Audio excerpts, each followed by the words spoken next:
ברוך אתה אדוני אלוהינו מלך העולם שהכל נהיה בדברו.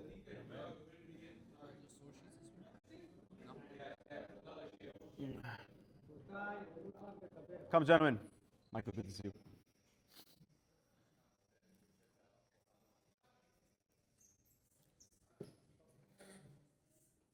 Erev Shabbat, Rabotai. Time is short, I'll be there soon. I'm struggling the whole week. To find a legitimate answer to why Balak would want to curse the Jewish people. Baruch haba, Parashat HaShavua, Chukat Balak, double parasha. In the second portion, in the second week's parasha, Balak, you have this king, and his name is Balak. He's the Melech Moav. And he hires a prophet. He hires a Navi. He's the prophet of the Goyim. His name is Bilam, in case you didn't know. And he hires him to curse Am Yisrael, so everybody dies. Right? Huh?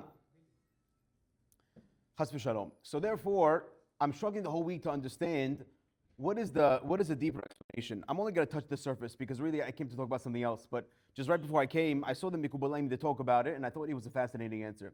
So on the surface, it seems like the reason why Balak didn't like the Jewish people. I mean, again, Goyim, they don't need a reason not to like us. That's the reality, right? Esav soneh et Yaakov. That is the reality. You have the Goyim, they always hate us no matter what we do. Therefore, you could assume safely in the street when you see a Goy and he identifies you as a Jew, he automatically doesn't like you. Because Esav soneh et Yaakov. That is the essence, that is the reality.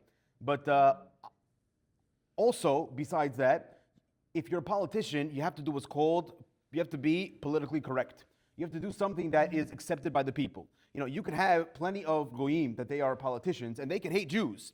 But if it's not good for their campaign, if it's not good for their agenda, they're not going to outright say that they don't like Jews. The opposite, you're going to see them, they're going to be shaking hands with the Jewish community, with the Jewish politicians, they're going to be shaking hands with Satmar. You're going to see it happen because they have an agenda. Only because they have an agenda. But be'etzem, in essence, they don't like the Jews. They hate the Jews. Esav soneh et Yaakov. So therefore, explaining that with Balak. Balak is a politician. At the end of the day, he's a king. So therefore, if he's a king, he can't outright not like the Jews because you have to do what's called, you have to be politically correct. So then why is it that Balak hires this notorious anti-Semite called Bilam? You know, if I had to ask you a question, which one is bigger? Who's the bigger Jew hater? Is the Balak or is the Bilam? Bilam, why? Do you know why? Huh? He takes everything a step forward. You know, Balak tells him he wants to do this, but Bilam is always the guy that's going above and beyond the call of what Balak is hiring him to do. So therefore, Rashi learns from this parasha that Bilam was a bigger anti-Semite than Balak. But again, my question is that why is that so? Why is he not being a king that has responsibility to the nations, to the world, and why does he not make peace with the Jews? So on the simple surface, on the simple interpretation, it's because he's scared. Like that's what the Torah says. He was afraid. He saw what Am Yisrael did to Mitzrayim. He saw what Am Yisrael did to Amalek. And he saw what Am Yisrael did to Sihon ve'og. And therefore, he's afraid. He thought, in his paranoia, he thought that he was next. So ever since he thought he was next, even though we had no agenda against him, Am Yisrael that had nothing to do with Balak Melech Moav. But yet still, paranoia has a way, you know, to play in a person's mind. So therefore, you know, when a person's psyche begins to play tricks on him, he can believe anything. You know, I'll never forget when I was in, I did 1 semester in college, I did 1 semester in college. And the semester I did, I took Psych 101. And I'll never forget the professor. He was talking about a psychosis, a paranoia, and he was saying that the mind could play tremendous tricks on a person. And it could fool you into believing something that's not really there. And all day, our mind, I mean, again, it's not, they call it our mind. What do we call it? The Yetzer Hara, we call it the Yetzer Hara. So the Yetzer Hara is playing with us the entire day, trying to get us to believe something that's not really there, and therefore it could trick us into self-destructing ourselves. So therefore, Balak, he created this vision in his head that the Jews are out to get me, the Jews are out to kill me, the Jews want to take over my nation, and the truth is, it was nothing to do with that. You know, there's a famous drasha by the Noach, by the Teba. It says the Orev. Who's the Orev? The Orev is the raven. The raven, he would circle around the boat of Noach. He would circle around the boat. He would circle around for hours and hours. And the Drasha says, why was he circling? He was circling because he was Hoshesh. He suspected Noach for sleeping with his wife. The raven is suspecting a human being for taking his wife, which is another raven. Abutai, what do our minds do to us? How do our minds trick us? But that is the reality. The reality is that sometimes a person can trick himself into believing the dumbest things, and his Yetzer Hara is just trying to make himself destruct. So therefore, that's what happened to Balak. Balak was so nervous that something would happen, and the truth is we had no business with him. We don't care about Moab. We don't care about Ammon. Right? The only reason why we fought the Egyptians is because they enslaved us for 210 years. The only reason why we fought Amalek is because he attacked us. If we have a reason, then we'll react. But in most cases, right, the Jew is not, right, he's not playing offense. He's usually playing defense. So Balak created this whole vision in his head that we are the negative, and therefore I have to preempt. I have to hire this prophet. He has to curse them so I can get rid of the Jewish problem forever. That is the regular interpretation on the surface level, what the Torah tells us. However, the Bnei Zahar, my big Mikubal, he tells us a fascinating pshat.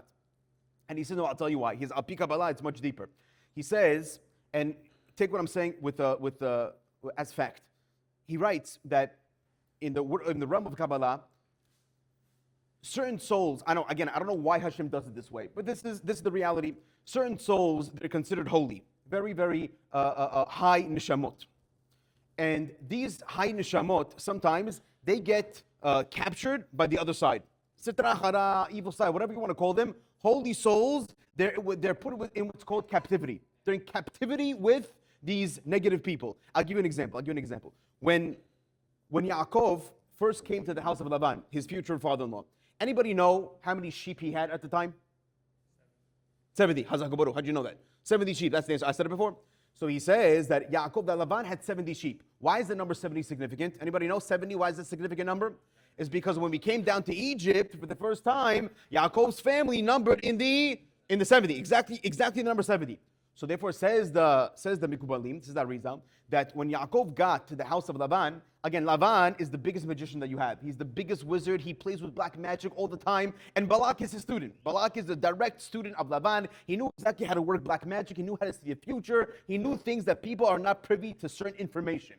And Laban, he knew that in the future, this guy showing up to his doorstep, who's going to be his future son-in-law, is going to build Klal Yisrael. And since Laban is he's the controller of black magic, he's the epitome of Sitra Hara, right? Esab learns from Laban.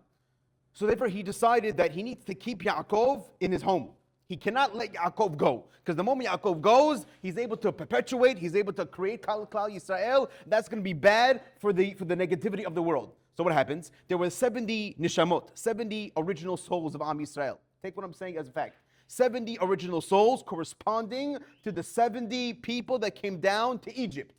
Says the Arizal that before Yaakov gave birth to the 12 tribes, before he gave birth to his entire family, and they gave birth to their family, before we became a nation, those 70 souls were trapped where? They were trapped in the sheep of Laban. And Yaakov Avinu's job was that when he gets there, he needs to make what's called tikkun. Tikkun means he needs to extract all those holy souls from captivity of Laban and eventually release them so he could give birth to them in a holy way. Are you following me so far? Therefore says the Arizal, there's no coincidence that the moment Yaakov comes to the house of Laban, he is encountered with 70 sheep. Those 70 sheep had 70 nishamot of the future of the Jewish nation. And when Yaakov left Laban's house 20 years later, how many sheep did he have? 600,000.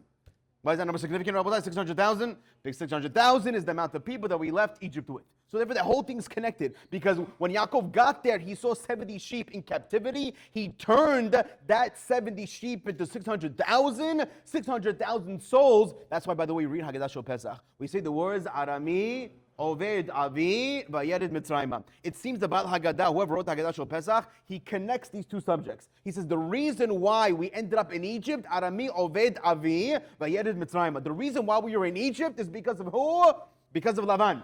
And you ask yourself a very simple question. What is the connection? What is the connection between Laban and us going down to Egypt? It happened hundreds of years apart. Therefore, what is the connection? Says the Rabbi, it's a big connection because since Laban, his whole goal in life was to entrap his son-in-law and the future generations which are going to come out of him. Therefore, he trapped these holy souls inside his sheep. And if it wasn't for Laban, it could be that we would never got down to Egypt because he was the reason why those souls were there.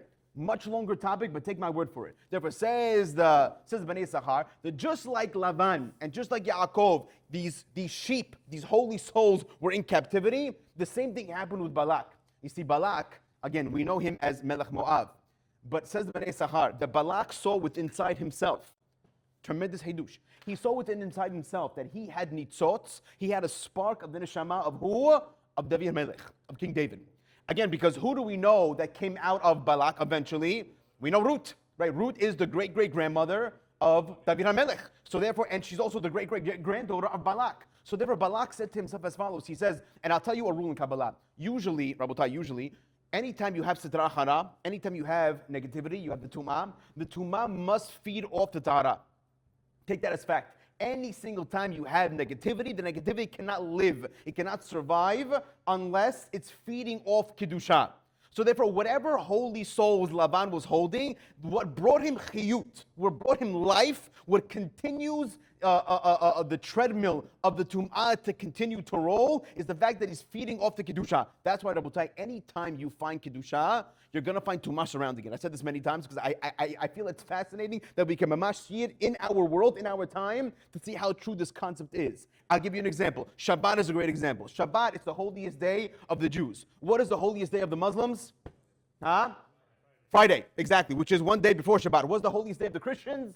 Sunday. So therefore, you have to have Shabbat is going to be in the middle. Shabbat is the Kedusha, and the two klipot that are on the side of it, feeding off its Kedusha. Friday, the Muslims, and Sunday, the Christians. Not only that, not only is that a concept in days of the week. That's also concept physically, because the holiest place that the Jews worship is Yerushalayim, and in Yerushalayim you have what's called the Kotel HaMaravi. Next to the Kotel HaMaravi, what do you have behind it? You have the Al-Aqsa Mosque, and then you have right next to it, you have the Scepter Church. So therefore, both in the two holiest places, the holiest place in the world has surrounding with it, the Arabs on one side and the Christians on the other. The way that it always is, it's like a vacuum cleaner. In order for the vacuum cleaner, which is the Tum'ah, to suck up all the Kedusha, it has to be plugged into Kedusha. Therefore, as long as the vacuum cleaner is connected to the outlet of Kedusha, it's going to continue pulling out Tum'ah. However, if it's disconnected, disconnection, they stop working, they stop functioning. Therefore, Yaakov knew, if I take away the souls from the sheep, Lavan will cease to exist.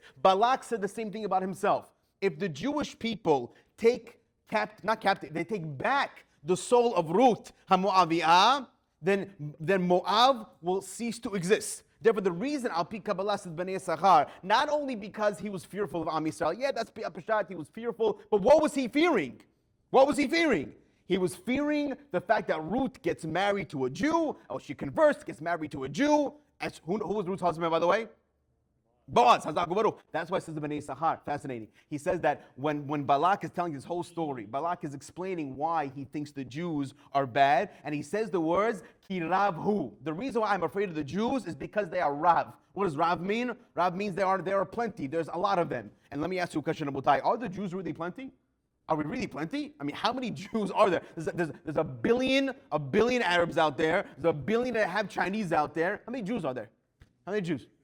15 million, right? Give or take, a couple of here, a couple of there, around. So therefore, what is he saying? The words ki Rav Hu, because we're Rav. We're not Rav. We're not Rav by any means. We're the least. So what is he saying? Ki Rav Hu, says Bnei Issachar. No, Rav is Reish Bet. Is actually Rosh Tevot. It's an acronym for Ruth Boaz. Ki Rav Hu, the reason why I'm fearful, the reason why I'm afraid of the Jewish people is because Ki Rav Hu, is because I know that they have Ruth, I know they have Boaz, and eventually they hold the nitzot, they hold that spark of Kedusha of King David, of David HaMelech, and once they take away King David from me, which Balak felt, Balaam saw that he had the spark of King David inside of him, then the Moabi people cease to exist because the Tumah in which they operate is feeding off that holy neshama of Ruth.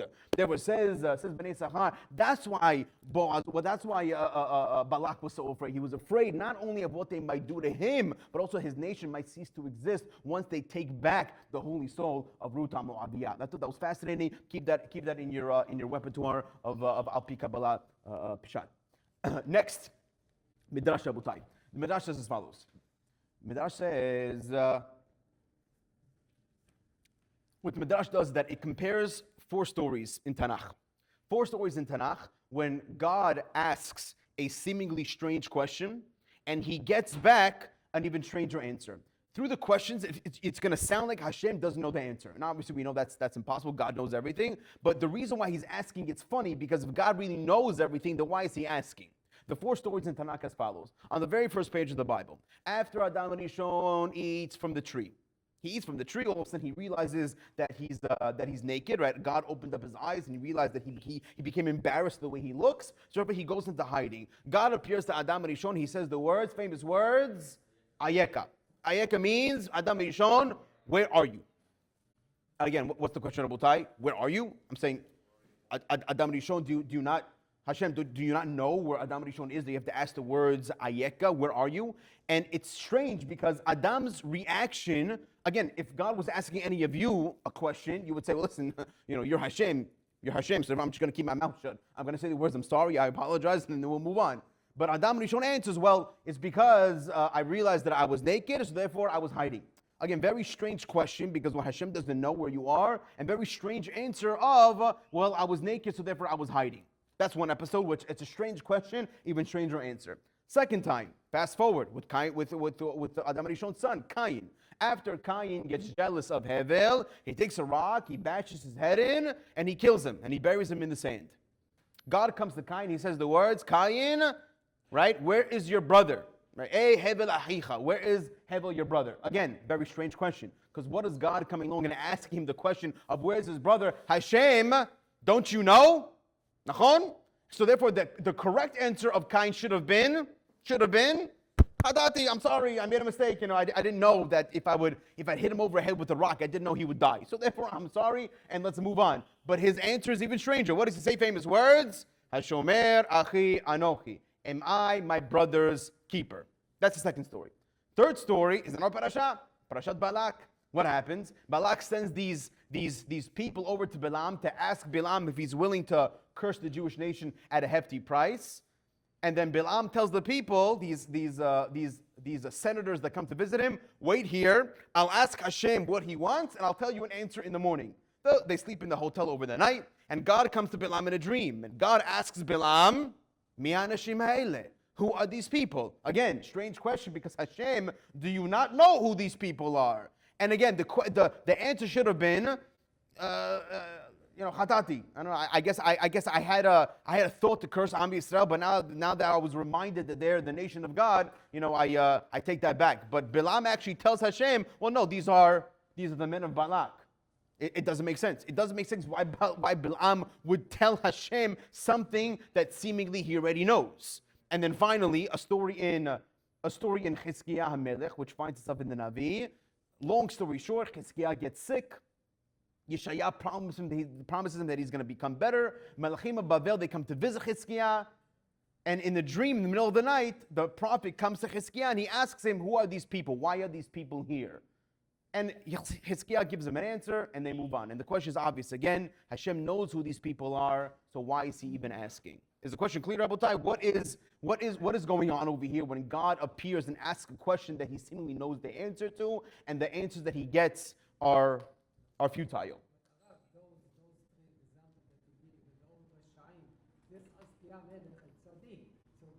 But the common denominator is the same. Is that Hashem asked a question that he knows the answer to, and the answer doesn't fulfill the purpose. I'll explain the story of Chizkiah in a minute.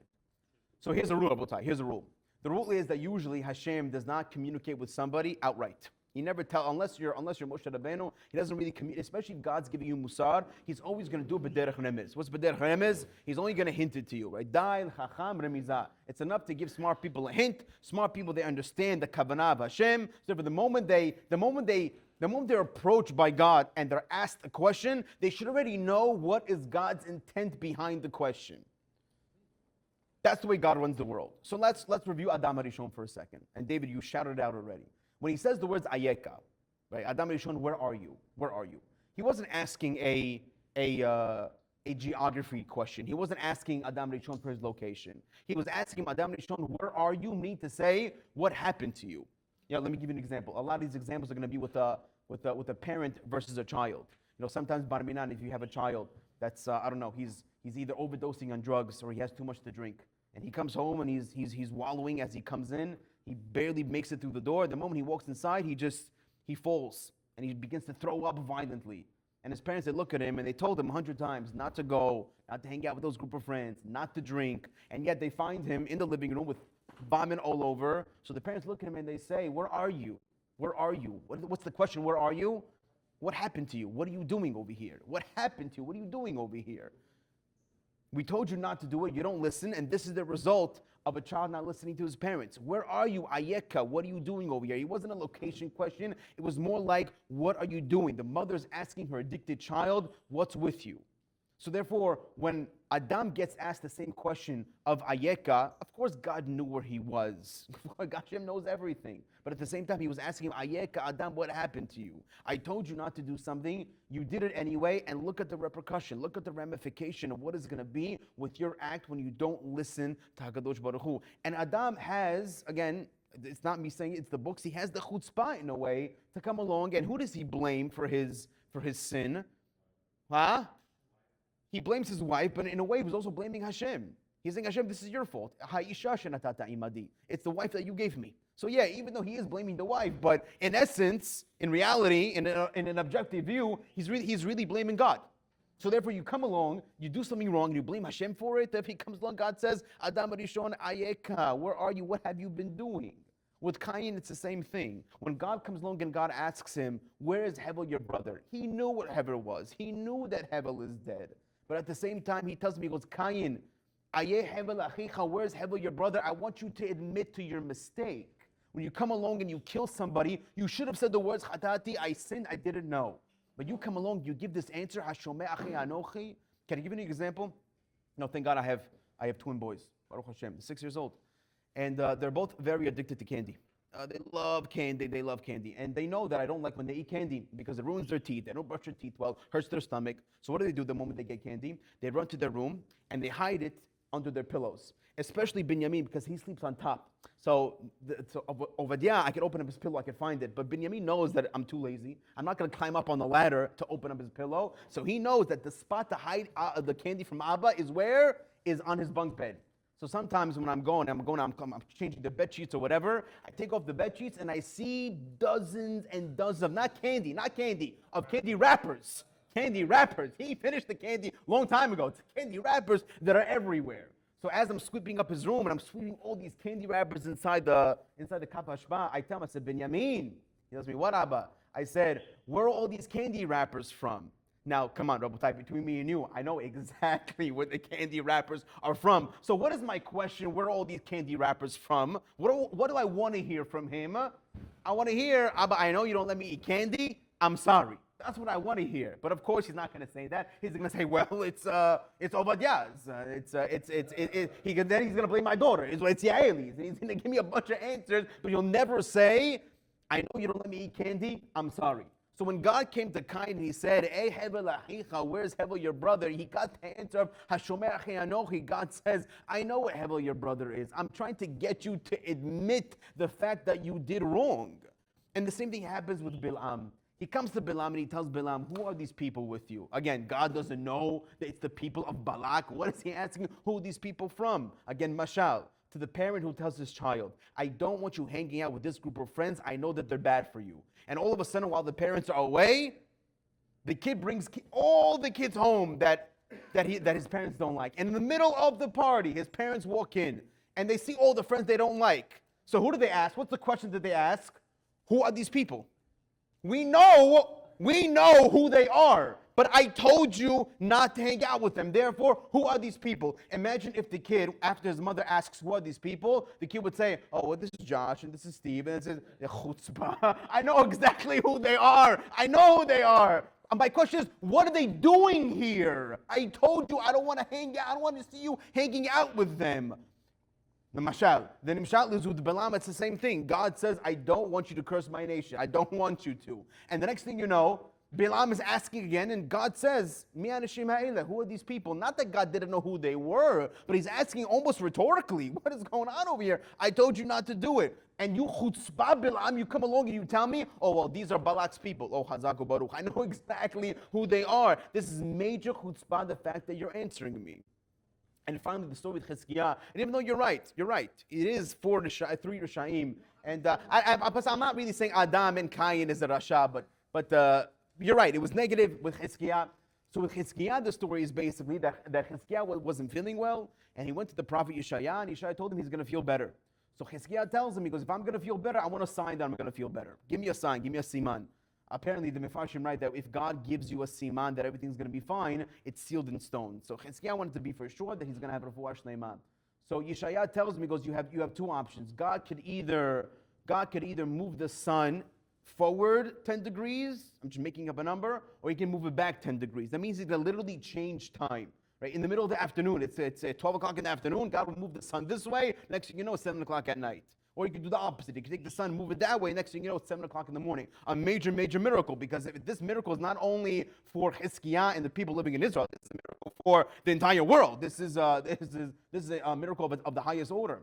So Yeshaya tells Chizkiah, God will change time backwards. He's moved the sun backwards. Next thing you know, God changes the time, and everybody's shocked. The whole world is shocked. Even the Malachim of Babel are shocked, and they said, what happened over here? How did the sun just move back? How did the time change? And everybody told them, well, it's because of Chizkiah and Yeshaya that are living in Israel. So the Malachim of Babel, they went to go visit Chizkiah, and they wanted to, learn more about this God called Hashem, called Elohim. But instead of Chizkiah sitting all the Malachim down, maybe giving them a shi'ur of how great God is, like Avraham Avinu did, he didn't do that. Instead, he showed them his treasure. That's what the Navi says. Chizkiah took the Malachim of Babel, and he took them for a tour around his palace. And after that, after they left already, came the prophet to Chizkiah, and he said, what did you do? Who were these people? Not that God didn't know who they were, but he's saying, you lost an opportunity. You had such an ability to make a tremendous Kiddush Hashem and sit them down for a Shi'ur Torah after the miracle that they witnessed. You went ahead and you blew it by showing them your treasure. Who are these people? Not that I don't know who it is, but what a missed opportunity to make a Kiddush Hashem. Therefore, the common denominator between all these four people is that God asked them a question, a seeming question that he knew the answer to, but it wasn't the surface question. It was more like, were you holding in life? And instead of saying the words chatati, instead of saying the words, you're right, I messed up, forgive me, you went ahead and gave a bunch of excuses of why you thought you were right. Common denominator is the reason why a person, again, psychology concept, the reason why a person cannot admit that he's wrong, anybody know, is because of arrogance.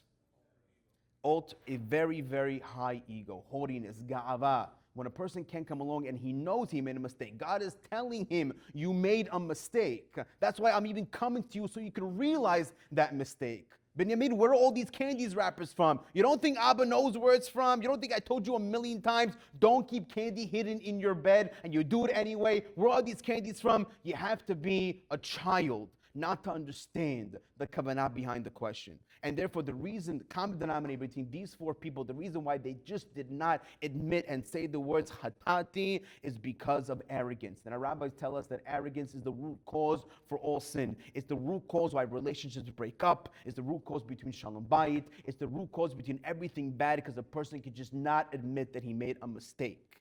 I see it all the time, especially in the young couples, when you didn't have enough marriage experience yet. So therefore, they stand on their ground so heavily.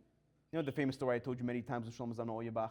Shlomo Zalman Auerbach, the minhag is that after a person passes away, right as they're burying you by the funeral, you're supposed to go ask for mechila. That's the minhag. After you bury the person, you're supposed to say the words, I'm sorry, to the recently departed. So famous story goes that Rosh Shlomo Zalman was at the levaya of his wife. He was burying his wife after many years. So when it was time to ask for mechila, his students asked him, Rabbeinu, are you going to say the words, I'm sorry? And he said, no. He goes, I have no reason to say I'm sorry for. Famous story. So the follow-up on that story that not many people know is that they came to him afterwards and they asked him, Rabbeinu, what does that mean? What does that mean? You have nothing to say sorry for. It's the nature of couples that people fight. And he says, oh, absolutely. He goes, absolutely. He goes, we had hundreds of disagreements when we were married. Hundreds. But the difference between my marriage and all other marriages is that when they have disagreements, it turns from a disagreement to a fight, and therefore he can admit that he is wrong, she cannot admit that she's wrong, because they stand on principle, they stand on ga'ava, they stand on arrogance. But says Shlomo Zalman Auerbach, he goes, the moment we had a disagreement, either she gave in or I gave in. And therefore, that was our marriage for 60 years. The reason why I have nothing to say I'm sorry for is because I was never arrogant in my marriage. I never came along, I never stood on principle. Even if I believed that I was right, I still gave in. He goes, and that was the problem, the common denominator between these four cases, whether it's Adam, whether it's Cain, whether it's Bilam, or whether it's Chizkiah.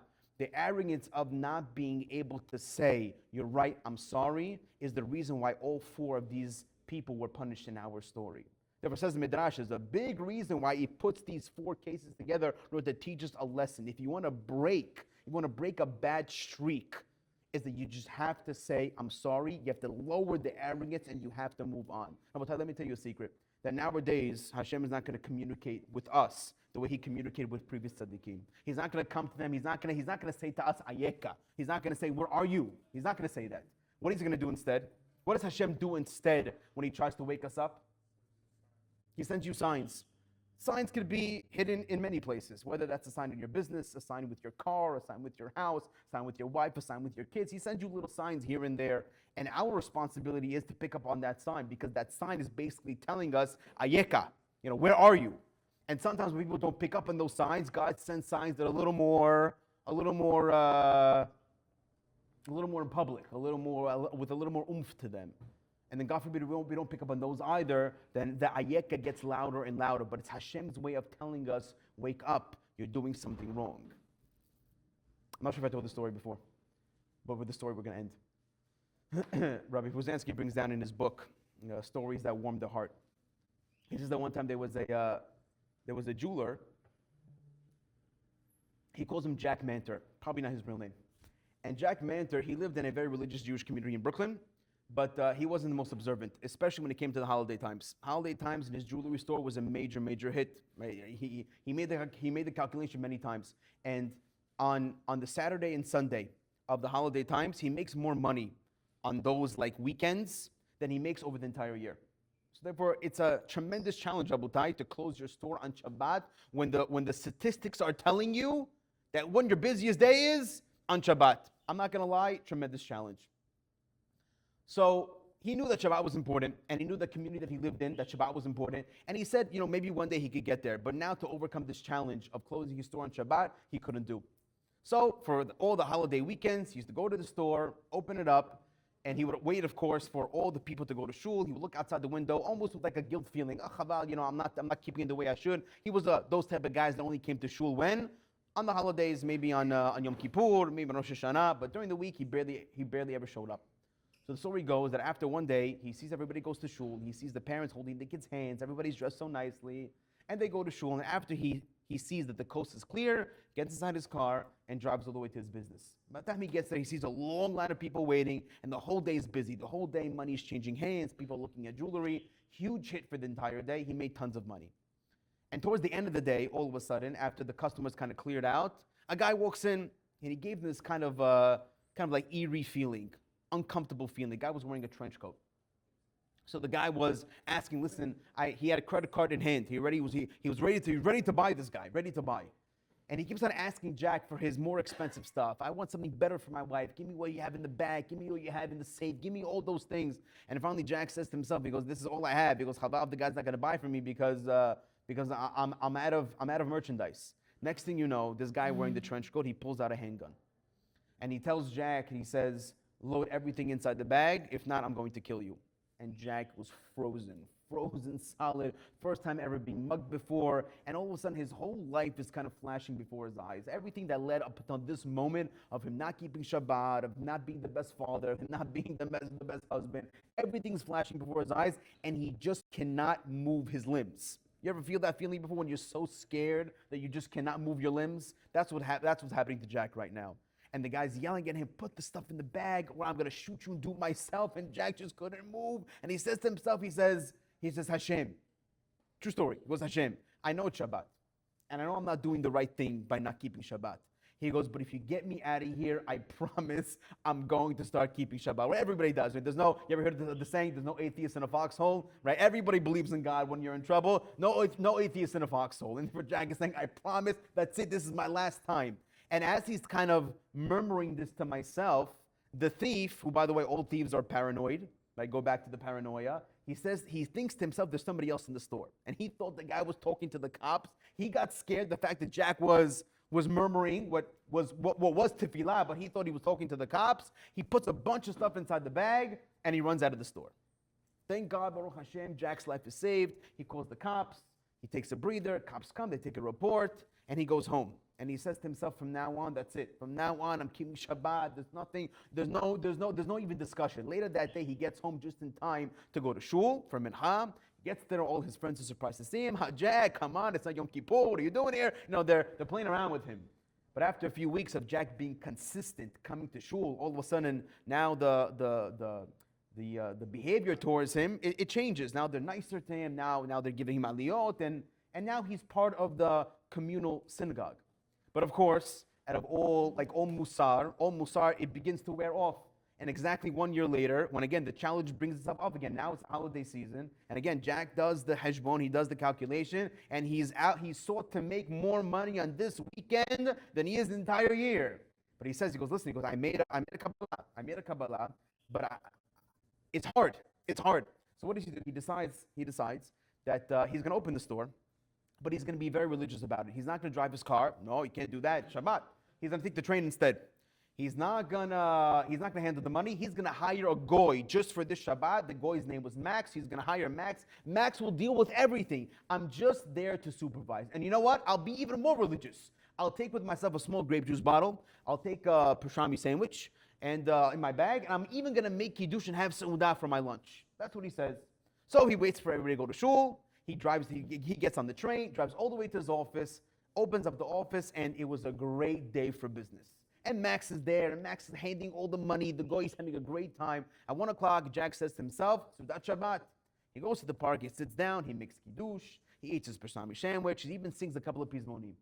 And half an hour later, he goes back to the store, and as he's approaching his store, he sees sirens everywhere. Sirens and police and that crime scene yellow tape, and he gets so nervous, and he sees the police are taking out the same guy that robbed him a year prior. He sees them taking him out in handcuffs. And the police tell him, they say, sir, is this your store? He goes, this is my store. And they told him, you better take a look inside.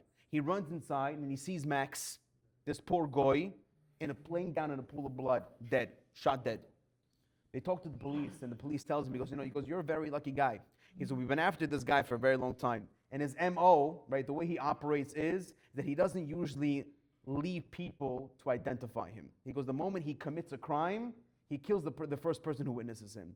He goes, last year, when he ran out of the store because he was paranoid, they knew the whole story already, he didn't have a chance to take care of you. So he decided, holiday weekend, to repeat the whole thing again. He's going to come back this time, and he's going to kill you.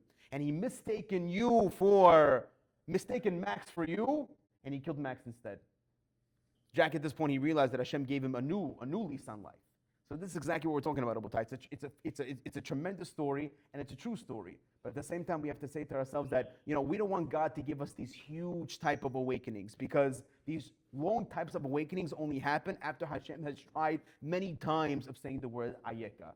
Ayeka is not a word that God is looking for geography. He's not looking for your location. He asked Bilam this week, who are these men? He wasn't interested. He knew who they were. But he's asking Balak, Bilam, what are you doing over here? What are you doing? You know that the Jewish people are my people. You know that you cannot curse them if I don't will it.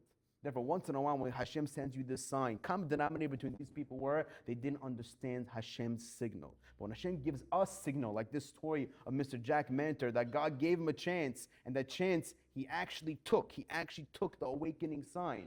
When Hashem says you take the awakening sign, there's no reason for me to send you more. Okay, we'll call it here. Shabbat Shalom. Rabbi Hanina Huh? כן, רבי חנין בן הקשמה, ישחק דזוקות יפיח חריב להם, תורה מסוש נאמן, החפש למען צדקו, יגדיל תורה בידי.